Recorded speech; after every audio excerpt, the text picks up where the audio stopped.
আমি একটি হাদিসের প্রেমে পড়ে গেছি। হাদিসটা হচ্ছে ঠিক এমন যে যখন বান্দা একটি ঘরে কান্না শুরু করে এবং তখন আল্লাহর ফেরেশতারা বলে যে আল্লাহ তোমার এই বান্দাটা কি জন্য কষ্ট পাচ্ছে, এবং ফেরেশতারা আল্লাহর কাছে কান্নাকাটি করে বলে যে তার মনের ব্যথাকে তুমি আল্লাহ কমিয়ে দাও। তখন আল্লাহ তাআলা বলেন যে আমার বান্দা এমন কোনো কিছুর মায়া পড়েছিল বা ভালোবেসেছিল যা আমার চাইতে সে বেশি ওই জিনিসটার প্রতি ভালোবেসে ফেলেছিল। আমি আমার বান্দার কষ্ট আমি বুঝি এবং আমি দুঃখী মানুষের মানে ভগ্ন হৃদয়ের মানুষের খুব কাছাকাছি অবস্থান করি। কত দূর? এক হাত দূরে আল্লাহ তাআলা অবস্থান করেন।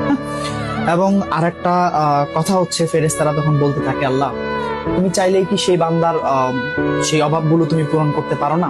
তখন আল্লাহ তাআলা বলেন যে আমি ওয়াদা করতেছি আমার বান্দা যে জিনিসটা তার জীবন থেকে হারিয়েছে তার চাইতে অধিক উত্তম জিনিস আমি তাকে দিব, যা দেখে পৃথিবীর মানুষ বিস্মিত হবে।